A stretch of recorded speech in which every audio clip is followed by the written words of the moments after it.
Cross. Hi, my name is Anna. And I'm Peyton. And today, what are we doing today? Today, we are back with the next episode of our debut versus recent analysis series. And this week we will be looking at a solo artist. Our only solo artist of the series. Solo artist. And we will be taking a look at Ailee and how she has grown. So Ailee debuted in officially the beginning of 2012, but she was making appearances pre-debut in 2011 as well. And honestly, she even did stuff back when she was in America too, went on a TV show, uploaded on YouTube and everything. But the two videos we'll be watching today are her debut Heaven, and then we will be watching Room Shaker, which came out last year, 2019, in the summer. And we know she just came out with a new song this week, When We Were in Love. We've been waiting and the music video isn't out yet, but we need to film now so that we can have this video out in time for our schedule. So we'll be watching Room Shaker. But Peyton, what is your knowledge of Ailee? So I love Ailee. Shocker, as with every artist that we've looked at in this series. I became Ailee's fan in 2015 with her comeback, Mind Your Business. Is that the English name? I don't know. And ever since then, she is just amazing. Queen. I love her. One of my favorite vocalists, not just in K-pop, but just in general. Yeah, pretty simple. Anna, what about you? I've known about her since pre-debut when she went on that one show where she covered Halo. It was the artist and trainee or whatever. I forget. That might have been the show name.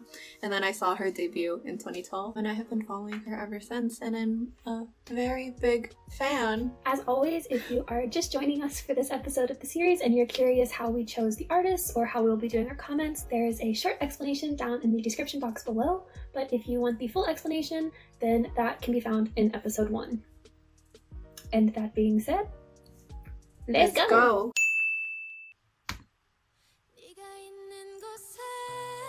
How old is this? 8 years old? 8 years, yeah. Almost 9, because this was January, February? January? January, I think? Yeah, January. She's so pretty. She's so cute, though. How old is she in this? 20, 23? 24?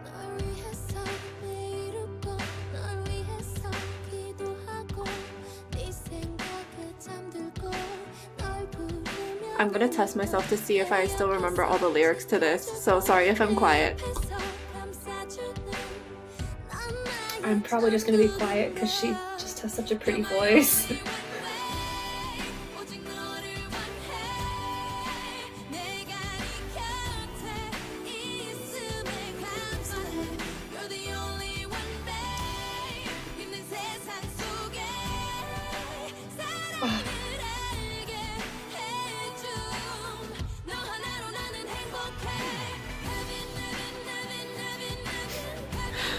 Sorry, that shot was just...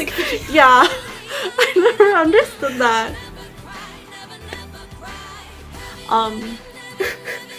But I remember when this first came out, and probably people are still watching it now, the dude in the music video, they're always calling him Jesus. I'm sorry.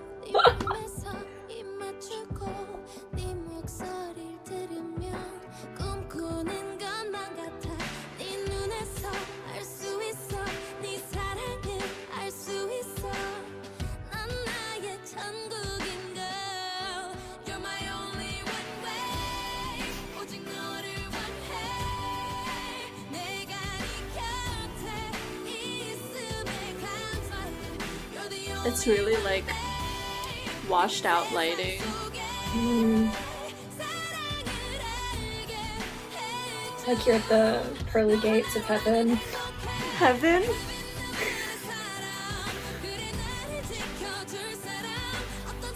Man, can you imagine debuting and being this amazing? No. No, I can't.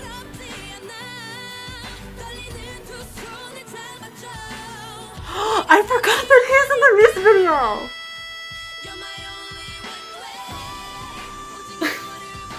Oh my god. It's been so long. I totally forgot. Kpop. Whoa. I totally forgot. Alright, Peyton, do you understand what the music video is about? Yeah, I've seen the music video before. Okay, sorry. Sorry. Yeah. I just remember that I did not understand it when I first watched it. I don't think I understood it when I first watched it either. I had to go to the comments and was like, what does this mean? Why are there two different... what?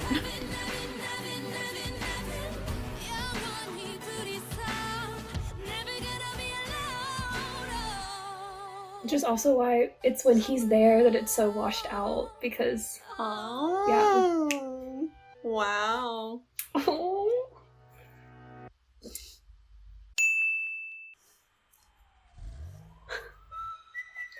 Wow, I love this song. This is so great. And it's great because this is such a big contrast from Heaven. Mm-hmm.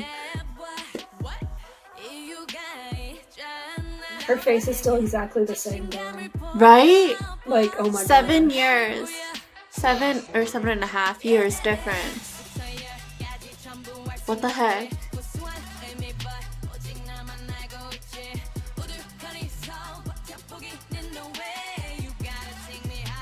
I really like that shade of purple in her hair. It's random. Ooh, getting thoughts.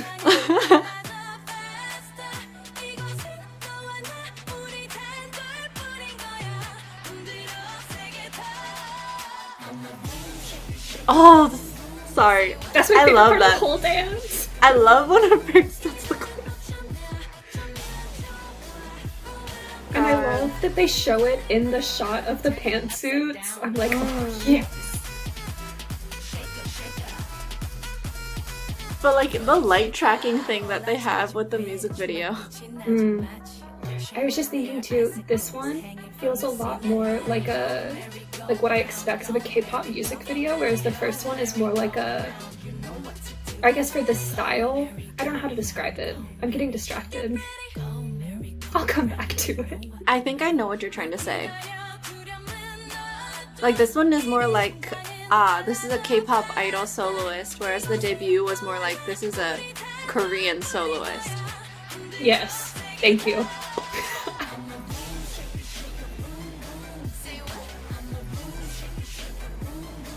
I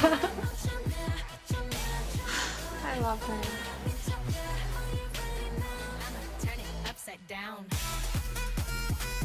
Also, just the power of them all in these hot pink suits together.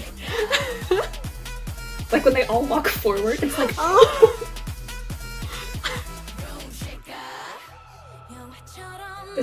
I love this set. She looks as expensive as she is.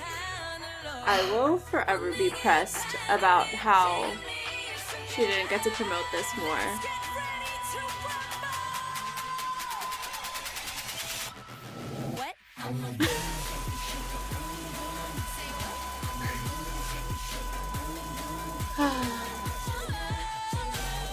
She sustained that for so long. Talk about breath support, please? Thank you. Yes.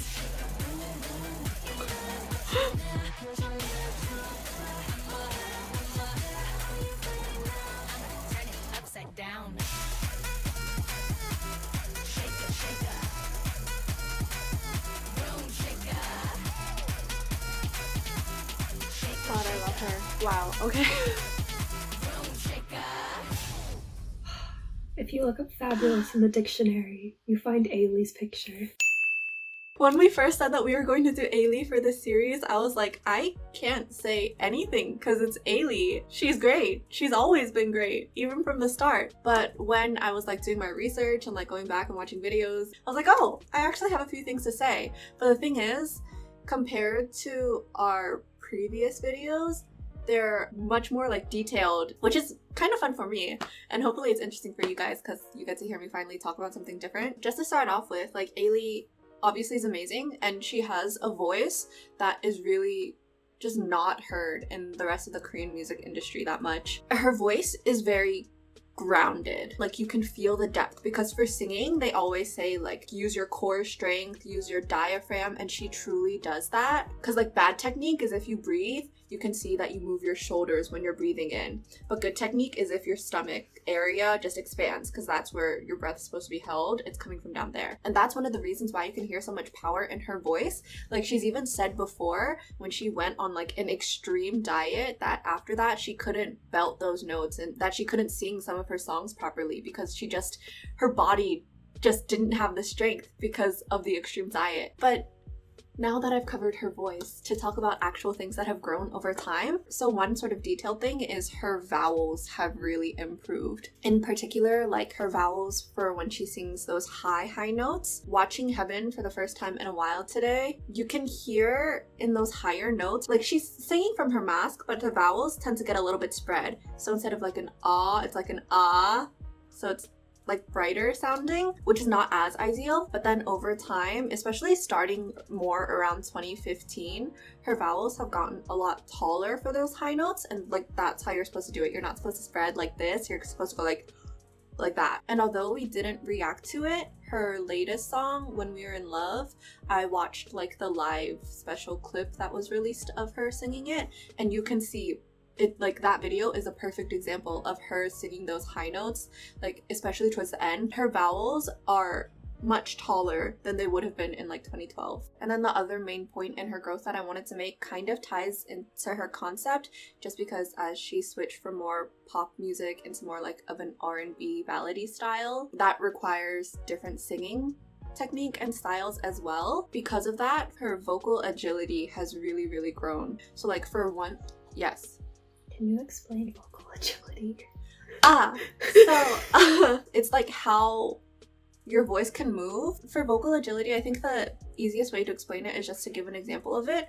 So when you think of like a vocal run or riff down, there are some singers who will sing down and it sounds kind of messy, like, oh, I can kind of hear the notes that they're singing, but not really, but you can distinctly hear the first one and the last one. But someone with really good vocal agility, you can hear each distinct note that they're doing in that run and riff down. It's not like mushed together. And hers has really improved also because for the more R&B style songs, she shifts between head voice, mixed voice, and chest voice very frequently. Whereas for her more debut era, like more pop diva style songs, she's mainly singing in chest voice and mixed voice, and it's all just like her belting, like straight power. So her more recent style songs, she's really had to like hone in and focus on those details a lot more, and I think that she really has done that. And also just like general vocal growth, it's not really a growth comment, but like she's at the age now where she is entering or has like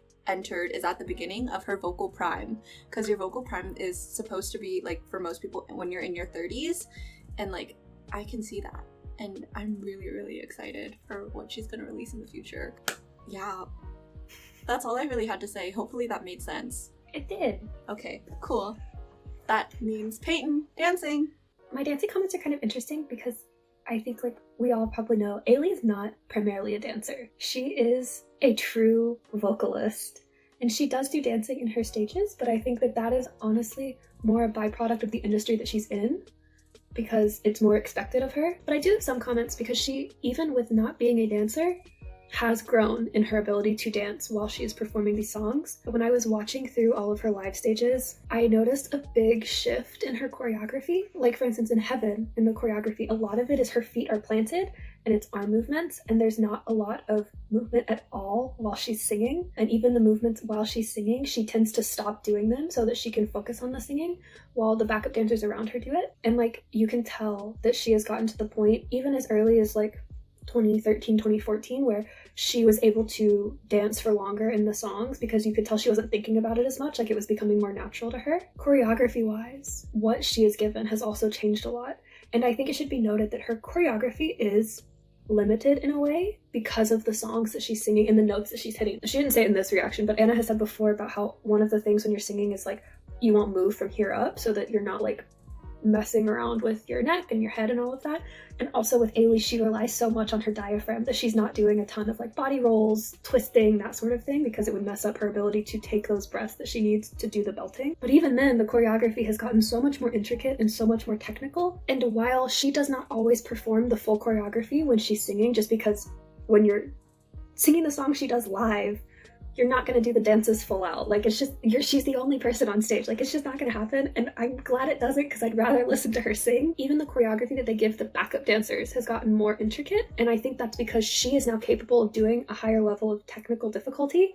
And so it doesn't look as out of place as if they just have her standing there while the backup dancers are like doing all this stuff, because that would look kind of strange for most songs. But yeah, so like I was just astounded because I knew that her dancing had gotten so much better.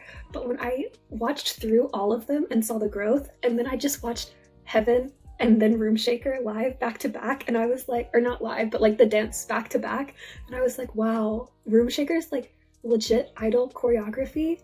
And then more, because like the floor, like the knee slides that she's doing, like you don't see that in most idol choreography. Wow. So should we move into performance? It was interesting because when Peyton and I were discussing our performance comments with each other, we actually had conflicting comments. That's because we were thinking of different performances. So when I was thinking of the performances, I was thinking more of the ones that she does on music shows when she is promoting her songs, and those are definitely more geared at like the idol industry, where, like I was saying earlier, she's more expected to dance while she's singing. And I was telling Anna that I noticed a big shift in confidence from debut to now in her like live stages that she does for music shows. Like, it's not a shift in her performance ability, because we'll talk about that in a second, but it's really just like how comfortable she looks on stage, because you can tell in the earlier years she's like a little bit reserved when it comes to dancing, and that comes across in the whole stage. But Anna... Yeah, I was thinking of like all of her performance that she did on Immortal songs. So when Peyton was like, yeah, she used to look awkward on stage, I was like, Peyton, what are you talking about? She like is such a natural on stage. She really knows how to hype up a crowd. She has great stage manner and stage presence. I was like, huh? But then we realized we were like talking about different things, and I think both of these are true. And we've mentioned it before in other videos, like people can learn and train and gain experience and get better stage manners, but there is something to be said for just having natural stage presence and confidence, and Ailee has a high level of natural stage presence, and then over time she just improved upon it so much more. Yeah. Oh, but now that I'm thinking about it, also before she officially debuted in Korea, even like before the pre-debut appearances that she had in Korea, like when she was in America, she was like regularly updating on a YouTube channel and like performing in her community too. I think she went on like some sort of singing competition or like TV show in America too. At least for stages like Immortal songs, it already made her feel more comfortable than like the average person debuting. Yeah, because she did look a little more reserved on the stages where she was required to dance. But like I totally agree with what Anna was saying, where she just naturally has the ability to be on stage and like looked comfortable on stages where it was just singing, even at debut, because she had performed so much prior to. Because for a lot of trainees, the first time they really perform in front of a crowd that's not like their evaluators at monthly evaluations is their debut stage. And I think that you can tell Ailee's was not. But yeah, I think another thing, at least for the music shows, with her being more comfortable on stage, is the way she interacts with her backup dancers now, because she interacts with them so much more now, like both choreography wise and also just like you can tell that she's having fun with them rather than being so focused on where she is at the stage. So I think that's a big difference too. Rather than just hyping up the crowd, she hypes up her background dancers. We didn't have a lot to say about performance because she just is a natural. Yeah, so I guess that puts us at concept slash style slash image. So this one's really interesting, because we were talking about this and we were thinking about like what is she known as by the public. In case you're not familiar with Ailee, she has often been called Korea's Beyonce by like the Korean public, or what is it, pop diva. And we were talking about how that image has sort of started to change as the years have gone by. It's not necessarily that like she's completely shed that image, because like even earlier this year when she was on Good Girl, like her first solo performance on Good Girl was a very like pop diva-esque song. It just feels more like it's still a part of her, but she's starting to outgrow it and branch out more in different directions, like how in Korea she's also really known for her like ballads and drama OSTs. So in an interview she had said that like she's always very flattered when people call her like Korea's Beyonce or something, but she, especially in more recent years, has really started to walk her own path, and she wants to like make her own image, and rather than being known as like Korea's Beyonce to the outside world or to the public, she wants to be known as Ailee. And we were saying like, oh yeah, we can definitely feel that. It's interesting because like she hasn't had a huge concept change with her music either. It's been like a growth and maturity that has happened as she as an individual has grown and matured. You know? Yeah, I agree. But yeah, I think that is all that we have to say. Yeah. So as always, if you agree with us or if you disagree with us, if you have other things that you think you've seen in Ailee as she has grown over the years, then please let us know in the comments. We're always really curious to see what other people think. If you did enjoy this video, however, please leave a like, comment, subscribe, turn on your notification bell, and bye-bye. Bye.